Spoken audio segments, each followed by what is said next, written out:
the Hutts, they sleep head to toe.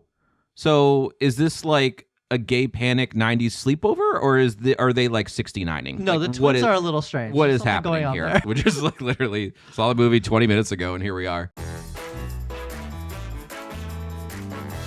All right, so we are here to review the Mandalorian and Grogu, which strangely has Martin Scorsese billed as like the fourth person. Yeah, who does he play? Is he a voice? Yeah, he plays the guy in the food truck. Oh, okay. Yeah. Which is like, that guy sounds like Martin Scorsese, and why does the Jabba the Hutt guy sound like the guy from The Bear? So, Matt, what did you think of the Mandalorian and Grogu?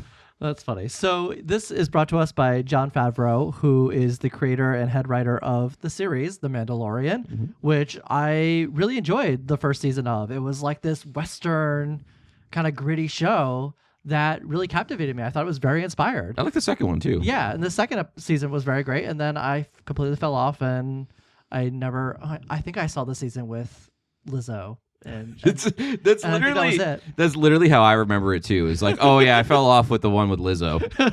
Season 2.5 was pretty good too, which is the Boba Fett series. Which basically became a Mandalorian series. Yeah. So we're here with Mandalorian and Grogu. What can I say about this movie? It starts off really strong. We literally just came from the theater, so this is almost immediately after. But we get this great wonder at the beginning of the movie to set us up for this story. And I thought that was just fantastic. The choreography for this fight sequence was just really cool, also attaching that to a wonder. And then we go from that sequence into this really cool sequence with the ATs that's just so fantastic. And I was hooked at the beginning of this movie. I was excited. I was ready to go. I was like, why is everybody so blah on this movie? I don't understand it. And then we go from there. And I do think the movie slows down a little bit, but that didn't really bother me at all. And it's until the third act, which we'll get into, where it kind of fell apart for me. And I'll explain all that when we get into spoilers. But for now, that's kind of like my main impression is that great, okay. It's interesting. You can tell that Jon Favreau cares most about the choreography and the fight sequences that are literally person to person, because there's a lot of monster on monster fight sequences too, or person on monster, like person versus CGI or CGI versus CGI, that you can tell how much he cares about the person-to-person combat and the shootouts, because they're so well choreographed and they're also shot really well. Like you mentioned, the Wunner. One of the reasons I like it is because it's not particularly showy. It's not like the Wunner from Atonement that's just like, how did they do this in one take? It's a very simple zoom in and zoom out, and it just works really well. It's incredibly simple, and it's effective, and it builds tension. I agree with you. When this movie started, it wasn't like masterful or anything, but I was like, this isn't bad.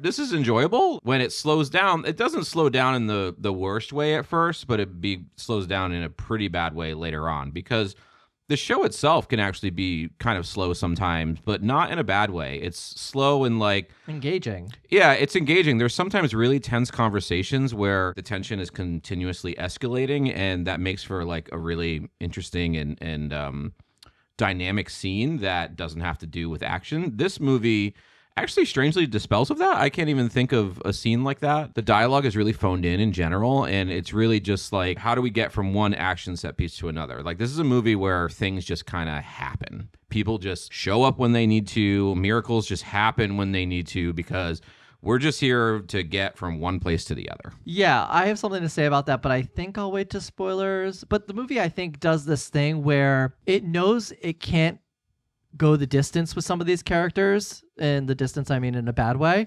So it skirts that so many times in this film, where I think it should just own the fact that it can't go that distance. Oh, I know exactly what you mean. Okay. Yeah. I'll say that more specifically when we get to spoilers. I think sometimes, particularly with Star Wars and Marvel, they're so afraid of the fan base. They're so afraid of taking any chances whatsoever that it makes the entertainment completely toothless and like without any stakes or risks whatsoever.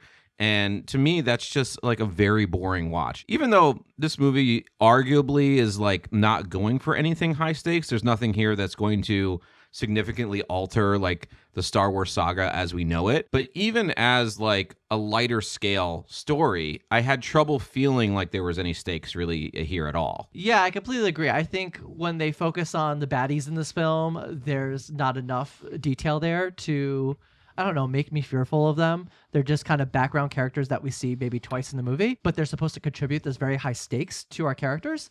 So I wish I just saw a little bit more toothlessness, as you just used that word, from those characters, maybe. The film is hijacking our relationship to like a very hollowed character from a prior Star Wars film and using that reputation to try to build stakes for these characters, which I don't think is particularly effective. Yeah, I wish I saw the stakes in the characters instead of, by the end of the movie, we get pretty much a one line from one of the main characters that just explains what these two baddies were doing the entire time. And I was just like, okay, well, there it is. I wish the movie showed us that during the whole thing instead of writing it off right at the end in a little line. It was just so stupid. And also, don't get me, oh my God, I'm going to get started here. But like towards the end of the movie, it felt like it was written by almost a completely different writer. I don't know what agree. happened in the last like 20 minutes of this film, but it felt like it was written by a 2-year-old. And the beginning of the movie felt a little bit more coherent and competent. I don't know what happened with the last 20 minutes of this movie. I mean, I would say that it was coherent in the early part, but I think the dialogue writing is pretty bad throughout. Yeah. One of the main characters that we encounter is Jabba the Hutt's son. And what's his name? Jada? Jada. Jada?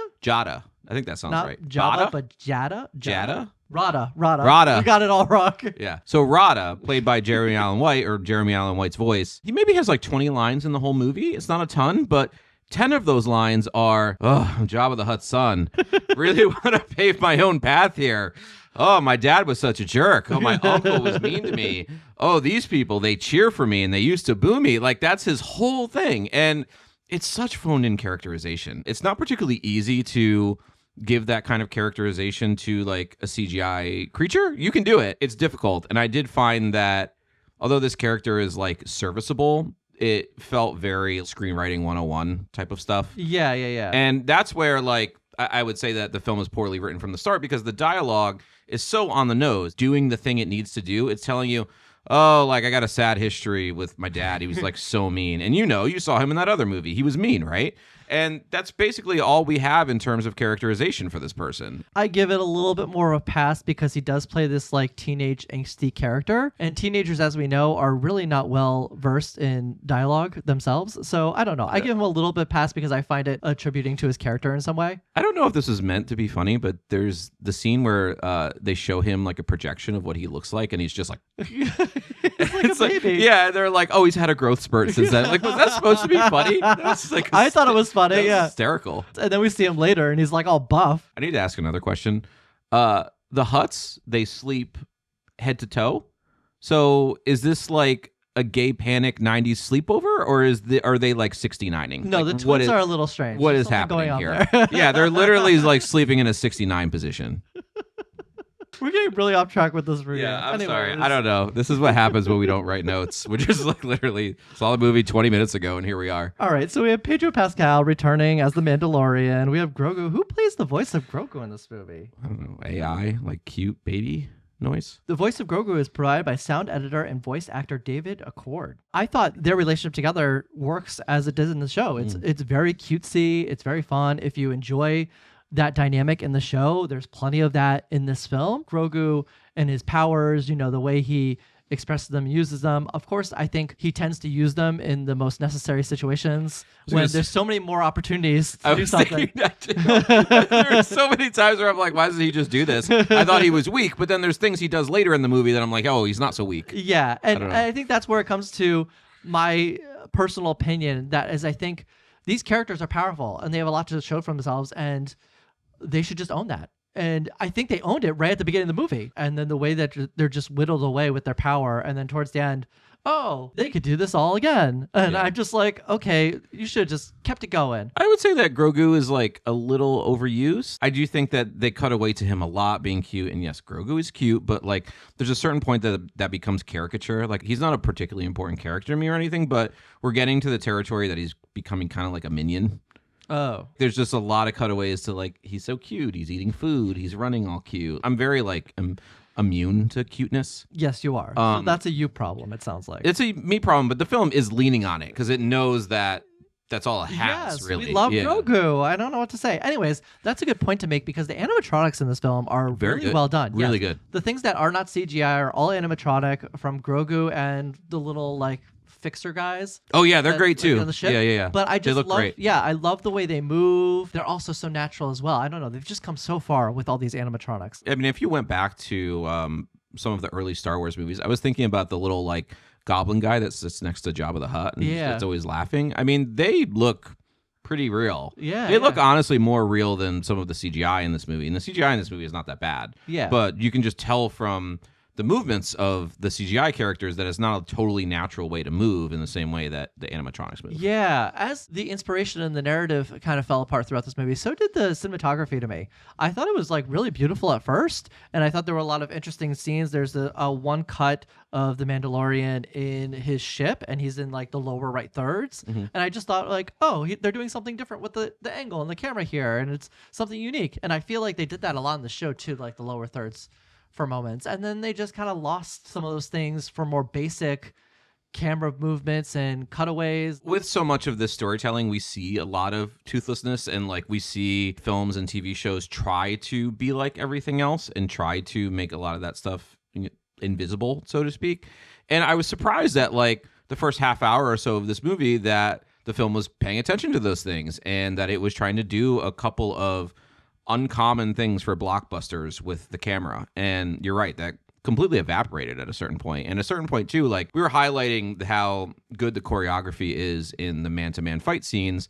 Those stop at a certain point too, and the like creature on creature CGI stuff starts to really take over in the second half. I will say I did find it really cool because it's a little bit of an Easter egg to only people that have seen the Star Wars series, but you'll notice there's this big fight sequence like midway through the film that's kind of in the style of like a Roman Colosseum. But if you notice like the floor and the checkeredness, and you notice the specific creatures that come out in reference to the game that was in the Millennium Falcon that shows up in the Hollow, where the monsters would fight each other and you would play as characters. So I don't know. That was really cool because it was pretty much, let's take this and inspire it to be a real life thing. That scene, the idea of it, I understand why it's there. It could be exciting to people. I can only care so much about CGI monsters. Oh yeah, agreed. It becomes basically Pokemon Stadium for like cool Star Wars monsters.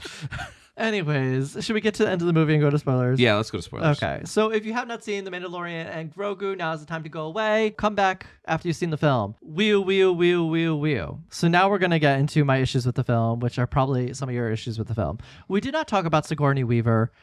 Because she sucks. She's so great. What is she doing in this movie? Sorry, I cut you off. I should let you speak. Sorry. That's all right, because I was going to rant as well. She is terrible in this film. She's terrible. And I think she's such a good actress. Yes, I think it's a lack of direction or something. Her lines come across so stilted. When she's with other actors in a scene, she's better. But towards the end, she like shows up in the X-Wing to help with all these people at the Hutts, and she could not look more depressed. Yeah, like disinterested. Yeah. I felt that she was on a set by herself, very well with could be nobody else, and she was just being told her lines or something, or she came in remembering her lines and she was just told action, and she was in this X-Wing and she just said them. I feel like there was no connection between her and the other characters. You think about the X-Wing sequences in the Star Wars movies, they're freaking insane. I think of the ones with Poe Dameron, I think of the ones with Luke Skywalker. They're all excited to be in this craft, and they're excited to shoot things up. I didn't need that exactly from her character, but I needed something more, and it just seems so sad. Well, yeah, talk about the lack of tension. Yeah. I mean, if they're not bringing tension, how are we supposed to feel it? Yeah. Yeah, so the Hutts were going to betray us the whole time. You were right. Like, I don't know what she's doing. The other thing, too, is like, I love Sigourney Weaver. I mean, if you think of the Alien films, Ghostbusters. Yeah. I love Ghostbusters. She brings so much character to that movie. Galaxy Quest. Oh my God, love Galaxy Quest. Yeah, she shows up in 2 seconds in The Cabin in the Woods, and she like has an amazing amount of gravitas in that movie. I don't know what she's doing here. I don't think it's her. I think it's the direction. Yeah, I guess so. I mean, she's an actress I really respect, so it just surprised me. So anyways, the point I was trying to make earlier is that this movie was afraid to kill its characters. They know it. We know it. They're not going to kill off either of these two characters specifically. So just own that. They get towards the end of this movie, and the Mandalorian goes in and he gets all his gear and he's getting ready. We can't let the Hutts live because they're just going to keep coming after us. I thought that was like a great setup to what Agreed. could have been a bookending scene from the beginning where you maybe had another great oneer and this really great choreography, but instead we're reduced to this fake tension that's like trying to raise the stakes that we know don't exist. Rabba? Rada, you're right. Rotta. Yeah. Rotta the Hutt ends up wrestling with his aunt and uncle, and they have like a mud wrestling match, just like flopping around each other. There's no tension in it. But even before that, there's a 40-minute or like 30-minute part of the movie where the Mandalorian has been poisoned by this big CGI snake, which I have to say the CGI snake looked really good. I liked that sequence, Yeah, actually. that was pretty great. good. Yeah, and I thought there was actually great tension in that with the way that the water was pretty much covering the whole area and the roots to the trees were interwoven in. So there was sometimes he was able to stand and there was like a cool shot of him like tripping on one of them. So you could see the stakes there that like if he took a wrong step, he would just go back down. So he had to think about that and utilize it to his advantage. So I don't know. I really like the stakes there and I really like the way that was choreographed. Yeah, I like that scene too. And the effects of that scene are that he's bitten by the snake and he has like the poison in him. Yeah. So we're not sure if he's going to live or not, right? He tells the kid, quote unquote, like Grogu to leave with the mechanic guys. Yeah. And he's just like, oh, I'm going to go off and die. And it tries to really draw out this tension of him. He's going to die. And like the bugs are coming to eat him. We know in the back of our heads that Grogu is going to come save him, right? So that happens. And then another half hour of stuff happens before they bring the Mandalorian back to life. We know you're not going to kill the Mandalorian. So like, I don't understand this whole part of the film where you're trying to heighten the tension for a thing that we all know that you're not going to do. Just get us to the next action sequence. Like, to me, I don't know. I was so mystified by that decision because the movie slows down so much. Because I remember looking at my watch. This movie started at 7 o'clock. It was a half-hour preview. It starts at 7 o'clock. I looked at my watch. Mandalorian was on the ground around 8:20. I look at my watch again, and it's like 8:45, and I'm like, oh my God, I cannot believe it's only been 25 minutes. I feel like that was like an hour. I just can't tell you how frictionless this entire part of the sequence is, and the thing it should be doing is hyping me up for the finale. And it's so deflating as an audience member. Like, I could not get on board with that decision. You might hate me for this, but I actually didn't mind it. I kind of liked those scenes with little Grogu, how he like built a little hut and tried to put him in. He was doing all these things that I think showed that he's actually more capable than the Mandalorian gave him credit for. That's basically the main arc of this film, is that the Mandalorian doesn't really trust him enough to be able to do things on his own. He's constantly watching out for him and saying, don't touch that button, don't do that, make sure you have your seatbelt on. He's trying to be so overly protective that he's not letting him grow on his own. I like this moment where the Mandalorian's out of commission because it actually shows me that he is capable and he is going to go and do things to try to help. And so, yeah, that takes a little time for a child. It's not going to happen immediately, I think. So I don't know. I found the mundanity in that sequence kind of realistic, actually. I don't mind that. I think it could have been 10 minutes instead of 30.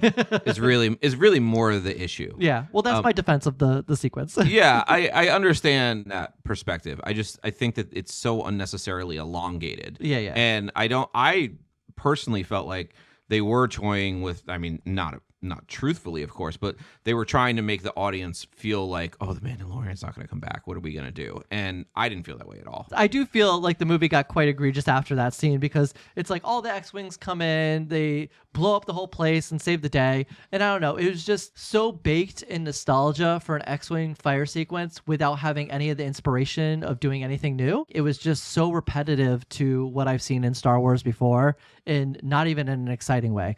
I just feel like they could have done without that whole thing entirely. I don't know if this was a story that needed to be told. It could feel like a middle episode, like episode 5 or 6 of the season, and I think we would like watch it on Disney Plus and be like, oh yeah, that was cool.